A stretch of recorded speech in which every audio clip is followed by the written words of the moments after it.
انتخابی مہم میں it is the economy stupid.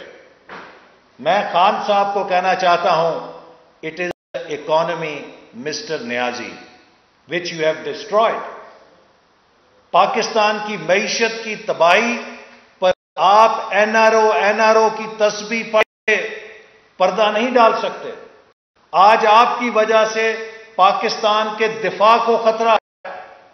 Bharat ہمارا دشمن نیا ساز و سامان خرید رہا ہے، نئے جہاز، نئی جنریشن کے جہاز خرید رہا ہے، نئے میزائل سسٹم ایکوائر کر رہا ہے، اور ہمارے پاس اب دفاع میں اپنے جاری اخراجات پورے کرنے کے لیے پیسے نہیں بجٹ میں کہ ہم وہ پورے کر سکیں. اس لیے کہ آج بھی پاکستان کا ٹیکس وہیں کھڑا ہے جہاں 2 سال پہلے تھا. 2 سالوں میں کوئی ٹیکس ریونیو میں گروتھ نہیں ہو سکی. ہم نے تو ٹیکس کو ڈبل کر کے دکھایا تھا. 2000 ارب سے 4000 ارب پہ ٹیکس لے کر گئے. اس وجہ سے پاکستان کی تاریخ کا سب سے بڑا ڈیفنس بجٹ اور پاکستان کی تاریخ کا سب سے بڑا ڈیولپمنٹ بجٹ ہم نے خرچ کر کے دکھایا. ہم نے 5 سالوں میں 3200 ارب روپے سے ترقیاتی منصوبے مکمل کیے جن سے ملک کو کنیکٹیوٹی ریولوشن کے اوپر لے آئے، جس سے ملک کو ترقی کی نئی سطح پر لے آئے. آج یہ کہتے ہیں ہمیں بیمار معیشت ملی تھی.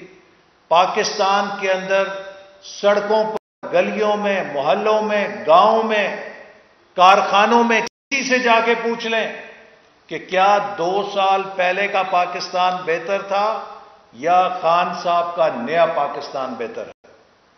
آج ہر شخص، businessman, investor, trader, labour, engineer, doctor, teacher, ہر بندہ یہ بتائے گا کہ 2 سال پہلے امید تھی، آج نا امیدی اور مایوسی ہے. آپ نے قوم سے جینے کا حق چھین لیا ہے. آج پاکستان سے پیسہ ہی نہیں بھاگ رہا، پاکستان سے ٹیلنٹ بھی بھاگ رہا ہے. برین ڈرین ہو رہا ہے بدترین، اور یہ ملک کے لیے شدید خطرات اس سے لاحق ہو چکے ہیں. تو پھر آپ ہمیں کہتے ہیں کہ جی یہ اپوزیشن سیاست کر رہی تھی، نیب کے قانون کو بلیک میل کر رہی تھی. کسی نے نیب کے قانون کو بلیک میل نہیں کیا. اصل بات یہ ہے کہ حکومت کی فیٹف کے اوپر چوری پکڑی گئی ہے. ہم نے حکومت کی چوری پکڑی ہے جو یہ فیٹف کے نام پہ کر رہے تھے. اور آج میں آپ کو یہ بتانا چاہتا ہوں کہ یہ وہ قانون جو یہ حکومت پاس کر رہی تھی، جس کو ڈیفینڈ نہیں کر سکی، جو کہ بھارت میں مقبوضہ کشمیر کے قانون سے بھی کالا قانون پورے پاکستان پہ نافذ ہونے جا رہا تھا، جس میں اکنامک ٹیررزم کے حوالے سے ہر بزنس مین، ہر تاجر، ہر کاروباری بندہ معاشی دہشت گرد بن کے دنیا بھر کے اس کے ویزے کینسل ہو جاتے، وہ دنیا میں کاروبار نہیں کر سکتا تھا اور تباہ و برباد ہو جاتا. حکومت ایک ایسا کالا قانون اس ملک میں مسلط کر رہی تھی، ایک ایسا قانون مسلط کر رہی تھی، کوئی بھی صحافی 6 مہینے کے لیے اندر ہو جاتا اور اس کو بھی دہشت گرد بنا دیا جاتا، اور کوئی بھی مخالف 6 مہینے کے لیے اندر ہو جاتا اور کوئی اس کے پاس قانون اور آئین کی پروٹیکشن نہیں تھی. کس کال کوٹری میں جاتا، کس قلعے میں جاتا، کوئی نہیں جان سکتا تھا کہ 6 مہینے کے لیے حکومت کا مخالف مسنگ پرسن ہو گیا ہے. قانونی طور پر یہ قانون تھا جو حکومت لے کر آئی تھی، اور یہ وہ چوری ہے جو ہم نے پکڑی ہے، اور اس کی انہیں مرچیں لگی ہوئی ہیں کہ ان کی چوری پکڑی گئی. اور فیٹف کا نام لے کر رہے تھے. ہم انہیں چھوڑیں گے نہیں. ہم ان کی اس چوری کو بین الاقوامی برادری کے سامنے پیش کریں گے. ہم پوچھیں گے جا کے امریکہ سے، ہم پوچھیں گے یورپین یونین کے ممالک سے جو بنیادی حقوق کا نام لیتے ہیں کہ کیا آپ نے حکومت کو ایسا کالا قانون بنانے کی کوئی تجویز دی تھی؟ اور اگر نہیں دی تھی تو کم از کم آپ حکومت سے یہ سوال ضرور پوچھیں کہ آپ کا نام لے کر یہ پاکستان کے 22 کروڑ عوام کو اندھیروں میں کالے قانون کی رسی میں پکڑنے کا منصوبہ کیوں بنا رہی تھی؟ اس چوری کے پکڑے جانے کے اوپر حکومت کو تکلیف ہے، اور اب جو دوسری چوری کرنے جا رہی ہے، حکومت کا ہر قانون نواز شریف صاحب کو سامنے رکھ کے بنایا جاتا ہے، حکومت کا ہر قانون اسحاق ڈار صاحب کو سامنے رکھ کے بنایا جاتا ہے، حکومت کا ہر قانون سیاسی مخالفوں کو سامنے رکھ کے بنایا جاتا ہے، بھلے اس کے پیچھے ملک کا کوئی نقصان ہو جائے۔ اب جو میوچول لیگل اسسٹنس کا قانون بنانے جا رہے ہیں، ان کا مقصد اپنے سیاسی دشمنوں کو تنگ کرنا ہے، لیکن اس قانون کے بننے سے کل کو دنیا کا کوئی ملک ہمارے ایٹمی سائنسدانوں کو بھی ہمارے سے لے کے مانگ سکے گا۔ جب آپ یہ قانون بناتے ہیں جو یہ یک طرفہ نہیں ہوتے، جب آپ یہ قانون بناتے ہیں کہ ہمیں ہمارے بندے باہر سے ہر قیمت پہ چاہیے، تو دوسرے لوگ بھی کہیں گے کہ ہمیں بھی اپنے ملزم ہر قیمت کے اوپر چاہیے۔ وہ کسی ہمارے ایٹمی سائنسدان کے اوپر کوئی جھوٹا مقدمہ بنا کے حکومت سے کہیں گے کہ ہمیں وہ حوالے کرو۔ تو جب تک اس طرح کی چیزیں قانون کے مطابق نہ کی جائیں، میں مطالبہ کرتا ہوں کہ جو میوچول لیگل اسسٹنس کا کیس ہے، اس کو پاکستان بار کاؤنسل سے ویٹ کرانا چاہیے، اس کو جو ہماری پروفیشنل باڈیز ہیں ان سے ویٹ کرانا چاہیے، تاکہ اس ملک کے عوام کے بنیادی حقوق پہ ڈاکہ نہ ڈالا جائے۔ اسی طرح جیسے کہ فیٹف کے قانون میں یہ ڈاکہ ڈال رہے تھے عوام کے بنیادی حقوق پہ، اور ہم نے ان کو پکڑ لیا ہے اور ان کی چوری پکڑی گئی ہے، تو اب یہ شور مچا رہے ہیں۔ پھر یہ نیب کے اوپر کہتے ہیں کہ حکومت نیب ختم کرنا چاہتی ہے۔ نیب کے بارے میں جو بات ہم نے کہی وہ اب اعلیٰ عدالتوں کے احکامات نے مہر لگا دی ہے کہ یہ نیب کا ادارہ یک طرفہ احتساب کا ادارہ ہے، یہ نیب کا ادارہ پولیٹیکل انجینئرنگ کا ادارہ ہے۔ یہ مسلم لیگ نون نہیں کہہ رہی، یہ سپریم کورٹ آف پاکستان کہہ رہی ہے۔ یہ نیب کا قانون اسلامی تعلیمات کے خلاف ہے، یہ مسلم لیگ نون نہیں کہہ رہی، یہ اسلامی نظریاتی کونسل کہہ رہی ہے۔ تو ہمارا مطالبہ تو یہ ہے کہ جو سپریم کورٹ اور اسلامی نظریاتی کونسل نے ہدایات دی ہیں، ان کی روشنی میں نیب کے قانون کو ہم آہنگ کیا جائے، تاکہ بنیادی حقوق پہ ڈاکہ نہ ڈالا جائے۔ ہم یہ بات کیوں کرتے ہیں؟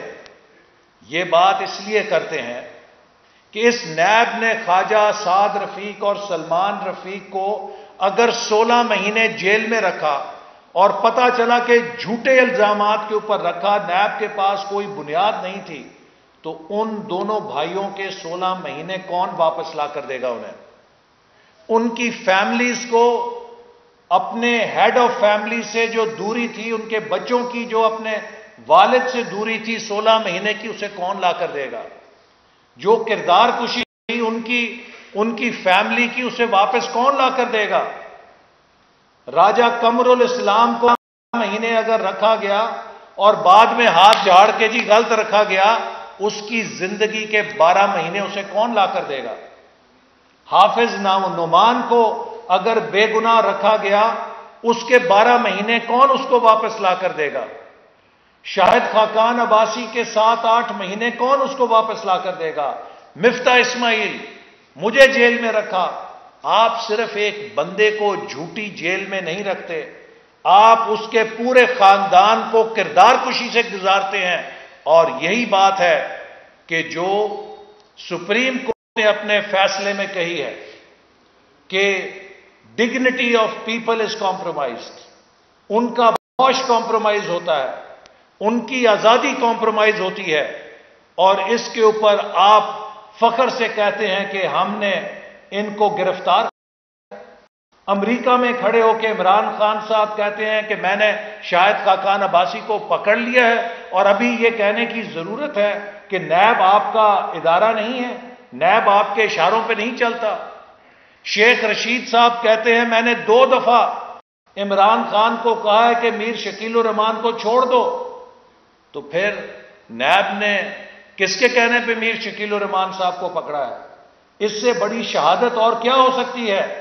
حکومت کے وزیر خود کہہ رہے ہیں کہ میں نے وزیر اعظم سے کہا کہ میر شکیل الرحمان کو چھوڑ دو، تو اس کا مطلب ہے کہ نیب وزیر اعظم کے کہنے پہ ان کے مخالفین کو اندر کرتا ہے، ان کے بنیادی حقوق سلب کرتا ہے۔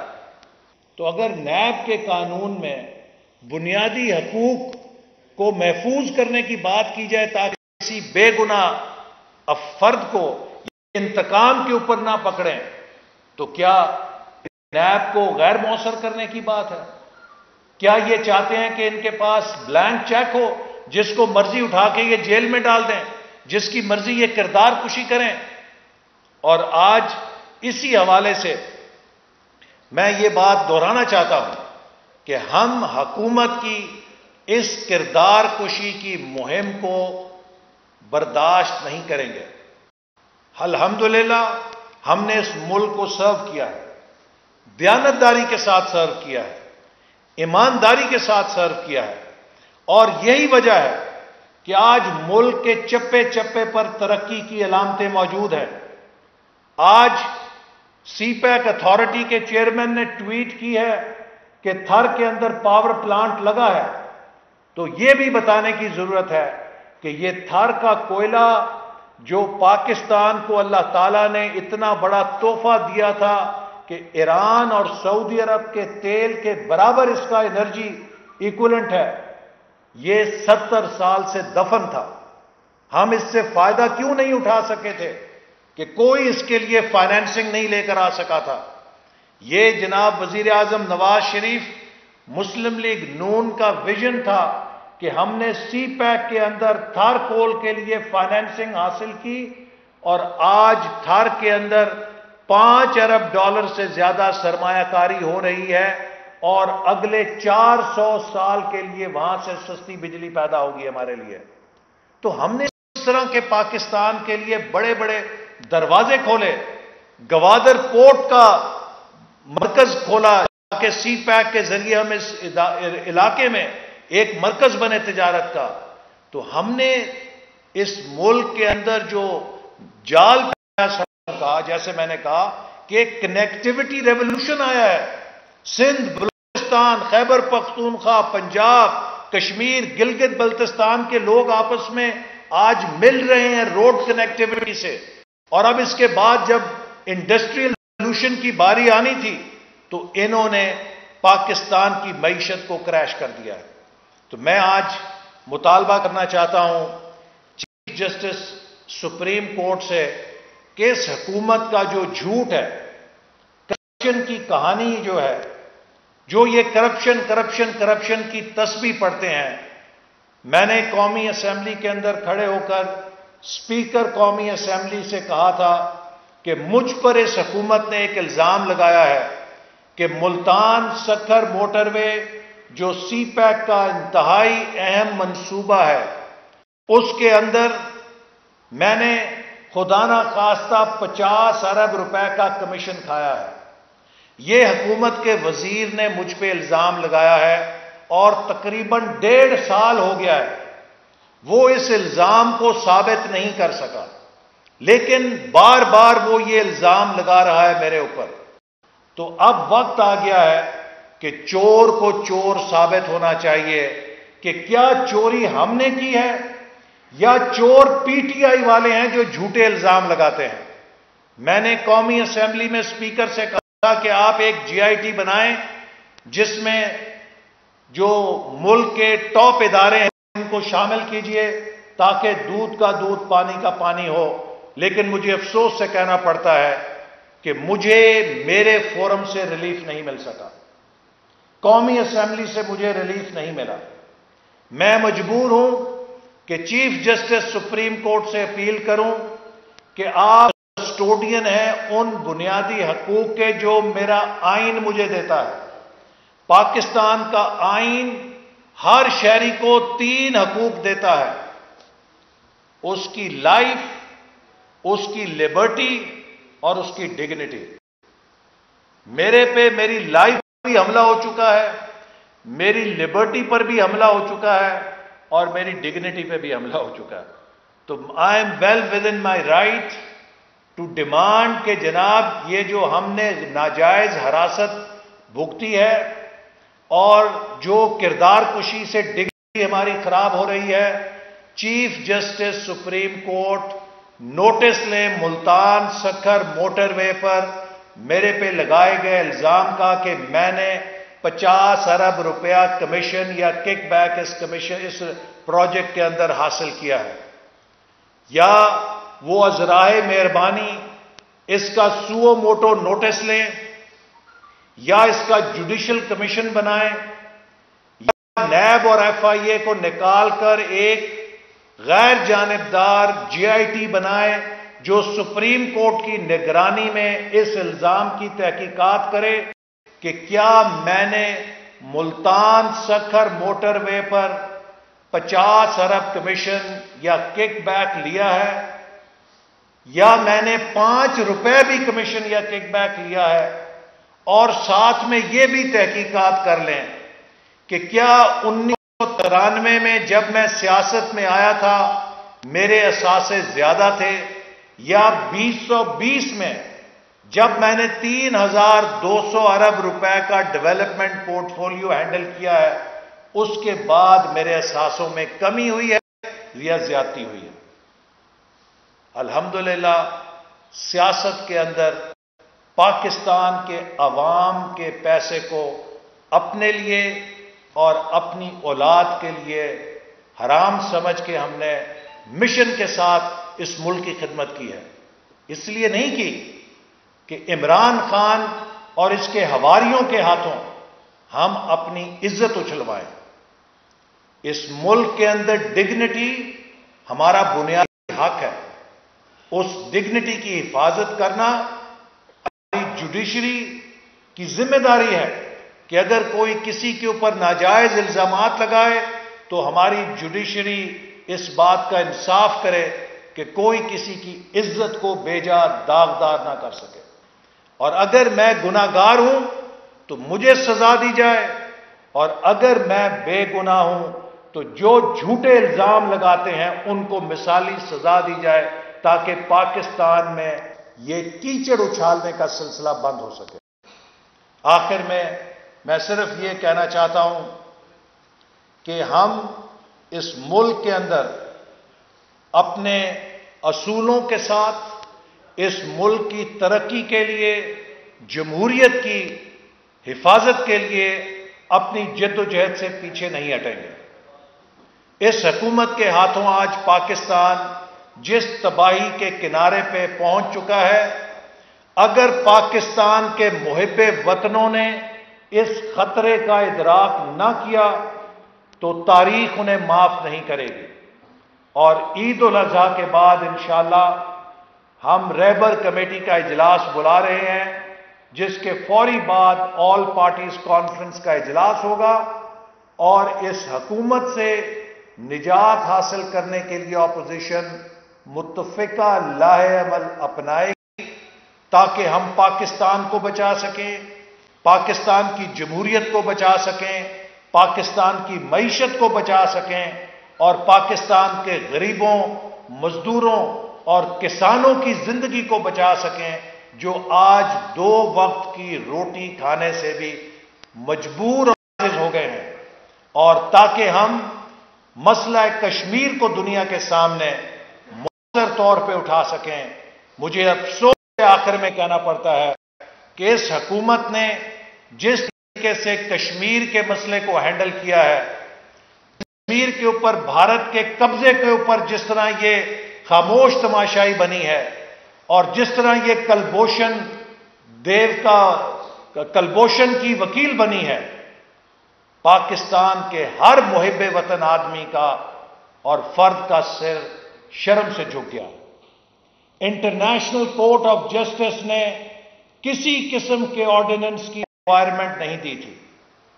ہمارے اٹارنی جنرل نے انٹرنیشنل کورٹ آف جسٹس میں موقف لیا تھا ہماری فوجی عدالتوں کی اپیل ہائی کورٹس کے اندر سنی جا سکتی ہے، اور انہوں نے مثال دی تھی کہ پشاور ہائی کورٹ نے فوجی عدالتوں کے کیسوں کو سنا ہے اور سزائے موت کو ختم کیا ہے۔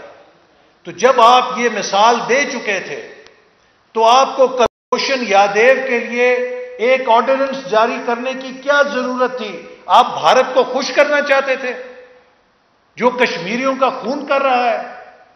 اگر آپ انٹرنیشنل کورٹ میں یہ مثال دے چکے ہیں کہ فوجی عدالت کی سزائے موت کے خلاف ہائی کورٹ میں قانون کے تحت اپیل ہو سکتی ہے، تو پھر اسلام آباد ہائی کورٹ میں کلبھوشن اپیل کر سکتا تھا، کسی آرڈیننس کی ضرورت نہیں تھی۔ آپ نے یہ آرڈیننس نکال کے پاکستان کی غیرت کا جنازہ نکالا ہے۔ آپ نے ثابت کیا ہے کہ آپ کے اندر پسند نہیں ہے، آپ ہمت نہیں ہے۔ آپ نے پاکستان کو اتنا کمزور کر دیا ہے کہ بھارت نے وہ کام کر دیا جو 70 سال میں وہ نہیں کر سکا تھا۔ آپ اتنے بے بس ہیں، اتنے کمزور ہیں، اتنے لاچار ہیں کہ پاکستان جو نیوکلیئر پاور مسلم کنٹری ہے، وہ اسلامی ملکوں کی سربراہی کانفرنس تو دور کی بات ہے، وزرائے خارجہ کا اجلاس نہیں بلا سکا کشمیر کے اوپر۔ کبھی پاکستان اتنا کمزور ہوا تھا تاریخ میں؟ عمران نیازی صاحب، شرم آتی ہے آپ جس سطح پہ اس ملک کی عزت کو، اس ملک کی غیرت کو لے گئے ہیں، اس ملک کی امیج کو لے گئے ہیں، اور آپ بنتے تھے بڑے غیرت کے چیمپئن کہ آپ سے بڑا غیرت مندی کوئی نہیں ہے اس ملک کے اندر۔ آج آپ مجھے بتائیں کہ کلبھوشن یادیو کے لیے جو آپ کر رہے ہیں یہ کون سی غیرت کا تقاضا ہے؟ آپ مجھے بتائیں کہ آپ ایک سال میں کشمیر کے کرفیو نہیں اٹھوا سکے، انفارمیشن بلیک آؤٹ نہیں اٹھوا سکے، یہ کس کی ناکامی ہے؟ یہ کس کی کمزوری ہے؟ آپ پاکستان کی معیشت کے لیے، پاکستان کی غیرت کے لیے، پاکستان کی عزت کے لیے ایک دباؤ بن چکی ہے آپ کی حکومت، اور اپنے دھبے آپ اپوزیشن کے اوپر ڈالتے ہیں۔ ہم نے نہ آپ سے این آر او مانگا ہے، نہ آپ سے این آر او کوئی مانگے گا۔ آپ کا ہم محاسبہ کریں گے، اور آپ نے میرے ہنستے بستے پاکستان کا جشن کیا ہے، جس پاکستان کو ہم 2025 تک دنیا کی پہلی 25 معیشتوں میں لے کر جا رہے تھے۔ پوری دنیا اس کی تصدیق کرتی تھی کہ پاکستان ٹیک آف کر چکا ہے۔ آپ نے جو اس کا کریش کیا ہے، آپ کے خلاف پاکستان کی تباہی کے مقدمے چلائیں گے اور عدالتوں میں کھڑا کریں گے ہم آپ کو انشاءاللہ تعالی۔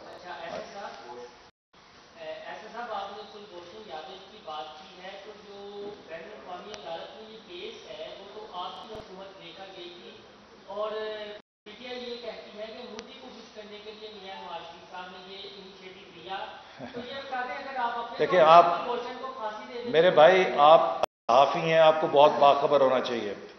آپ کو یہ معلوم ہونا چاہیے کہ کلبھوشن یادیو کا case Bharat international court of justice میں لے کر گیا، اور انٹرنیشنل کورٹ آف جسٹس کی جورسڈکشن ہم نے نہیں طے کی۔ جس دن آپ نے ویانا کنونشن پہ دستخط کیے تھے، آپ پابند ہو گئے تھے انٹرنیشنل کورٹ آف جسٹس کے۔ تو یہ فیصلہ مسلم لیگ نون کی حکومت نے نہیں کیا تھا، یا یہ ہماری چوائس نہیں تھی کہ ہم نے انٹرنیشنل کورٹ آف جسٹس میں اپیل سننی ہے نہیں سننی ہے۔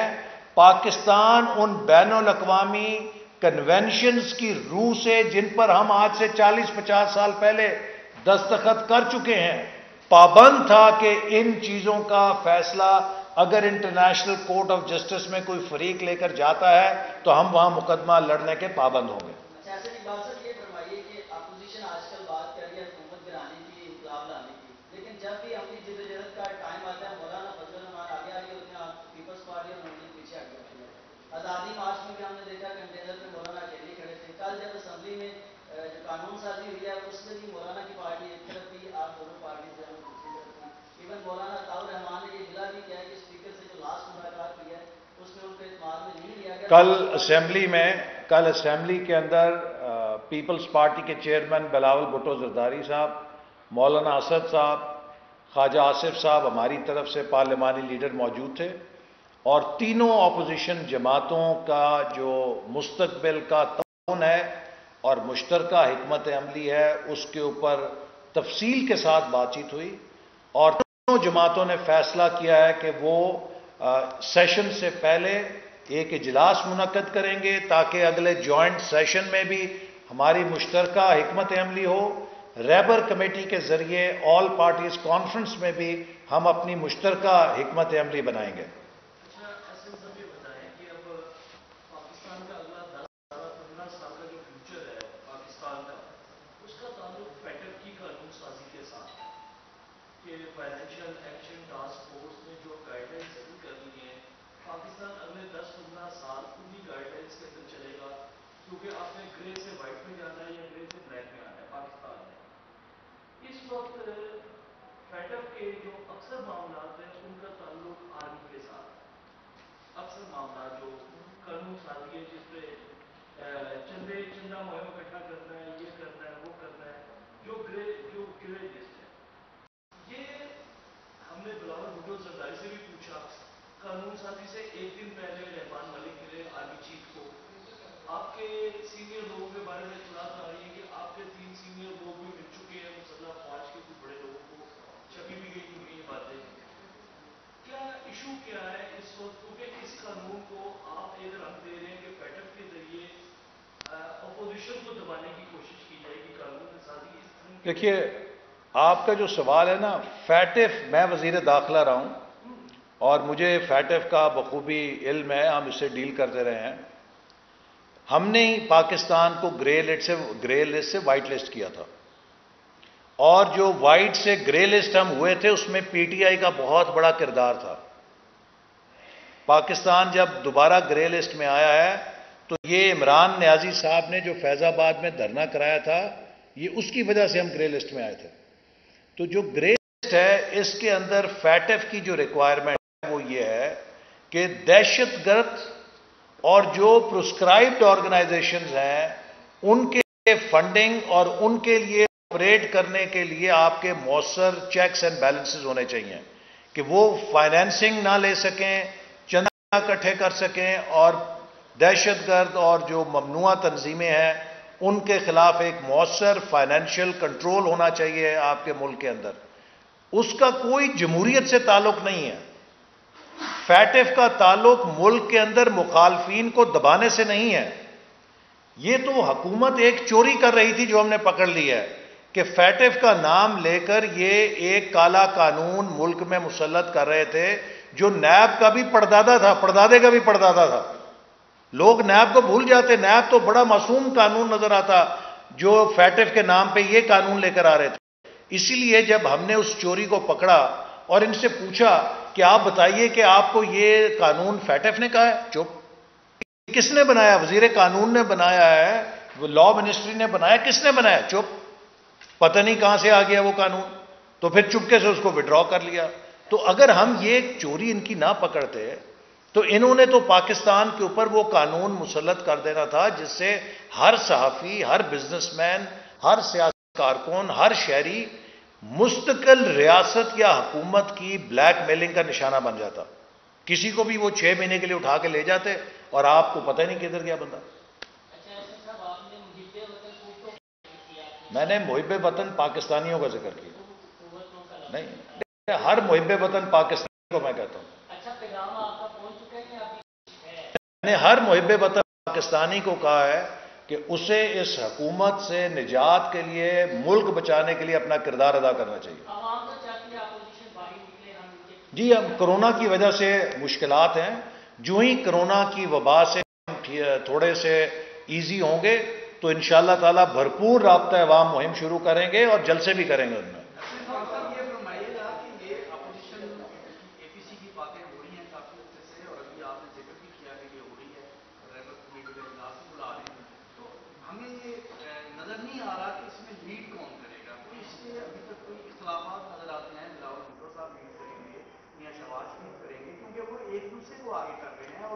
دیکھیے، اس وقت جو حکومت کے خلاف تحریک ہے اس کا مرکزی نقطہ یہ نہیں ہے کہ لیڈ کون کرے گا، اس کا مرکزی نقطہ یہ ہے کہ کیا پاکستان اس تباہی کو جو عمران نیازی اور اس کی حکومت کے ہاتھوں ہو رہی ہے مزید برداشت کر سکتا ہے نہیں کر سکتا، اور اگر نہیں کر سکتا تو ہم سب نے بڑھ چڑھ کر اس میں حصہ لینا ہے۔